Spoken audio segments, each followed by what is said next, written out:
नक्सल संगठन को बड़ा झटका, 19 नक्सलियों ने किया सरेंडर। इन सभी नक्सलियों पर कुल 29 लाख का इनाम घोषित था। आत्मसमर्पित नक्सलियों को 25-25 हजार रुपए की प्रोत्साहन राशि प्रदान की गई।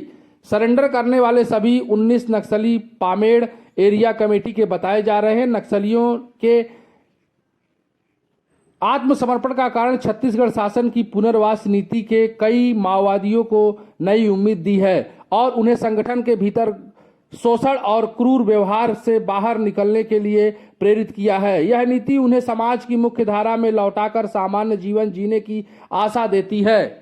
संगठन से विचारों में हुई मोहभंग और मिली निराशा एवं संगठन के भीतर बढ़ते आतंकी मतभेद समाज की मुख्य धारा से जुड़ने, सुरक्षित पारिवारिक जीवन जीने की चाह के चलते किए आत्मसमर्पण।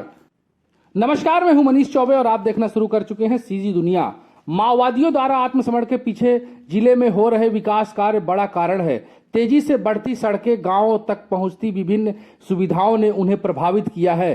संगठन के विचारों से मोहभंग एवं मिली निराशा, संगठन के भीतर बढ़ते आंतरिक मतभेद इनके आत्मसमर्पण का बहुत बड़ा कारण बताया जा रहा है। एसपी साहब ने क्या कुछ कहा है, सुनिए। लगातार नक्सल विरोधी अभियानों में तेजी आई है, उसके साथ साथ नए कैंप स्थापित किए जा रहे हैं। इसी तारतम्य में आज बीजापुर पुलिस और सीआरपीएफ के समक्ष टोटल 19 माओवादियों ने आत्मसमर्पण किया है, जिसमें पीएलजे बटालियन नंबर 1 के 2 माओवादी जो 8-8 लाख के इनामी थे, उन्होंने आत्मसमर्पण किया है। इसके साथ साथ में एओबी डिवीजन के भी प्लाटून के सदस्य, इसके अलावा एक एसीएम और मिलिशिया प्लाटून कमांडर, डीएकेएमएस अध्यक्ष, जनताना सरकार अध्यक्ष, मिलिशिया के सदस्य इसमें सरेंडर किए हैं। इसमें एक खासियत ये है कि इसमें अब धीरे से, जैसे आपने देखा था कि पिछले आत्मसमर्पण में एडस मेटा के आरपीसी के सारे सदस्यों ने आत्मसमर्पण किया था, उसी प्रकार इस बार मारूड बागा के आरपीसी सदस्यों ने भी पूरा आत्मसमर्पण किया है। तो जिस हिसाब से दबाव बढ़ रहा है, लगातार जो सरकार की जो विकासोन्मुखी जो योजनाएं हैं वो लोगों तक पहुंच रही है, तो लोगों का मोह भंग हो रहा है, नक्सलियों का मोह भंग हो रहा है और वो आत्मसमर्पण कर रहे हैं। तो इसी तारतम्य में आज 29 लाख के 19 जो नक्सली हैं उन्होंने आत्मसमर्पण किया है। आगे के लिए मैं CRPF DIG Shri Negi sir से अनुरोध कर रहे हैं। ये माओवादी विचारधारा को छोड़कर के मुख्य धारा में शामिल हो रहे हैं, ये हमारे लिए सबसे महत्वपूर्ण बात है।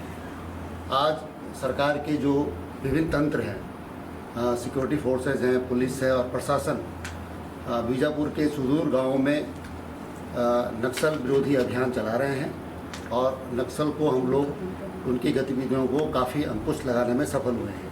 साथ ही साथ जो विकास का कार्य इन इलाकों में चल रहा है उसमें पब्लिक में बहुत कॉन्फिडेंस आया है और मुझे पूर्ण विश्वास है कि जल्दी हम लोग बीजापुर को नक्सलवाद से ख़त्म करने में सक्षम होंगे।